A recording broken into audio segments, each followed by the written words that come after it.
കേട്ടോ, പ്രേമഗാനമാണ്. അവള് ചില്ലറക്കാരി അല്ല, പ്രേമിക്കുന്നു എന്നുള്ളത് ഉറപ്പാ. ആളെ കിട്ടി. ചേച്ചി നോക്കിയേ, ആ ഒരാൾ.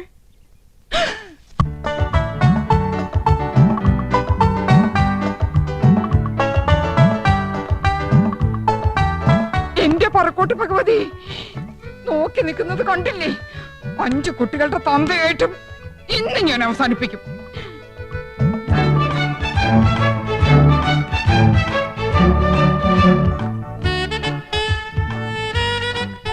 എടിയേ, നോക്കിയേ, നന്ദേട്ടൻ മാത്രമല്ല, അത് കണ്ടോ? ആഹാ, അപ്പൊ ഗോപനും ഉണ്ടല്ലോ. താളം പിടിച്ച് രസിക്കാം. ആ കൈ ഇന്ന് ഞാൻ തല്ലി ഒടിക്കും.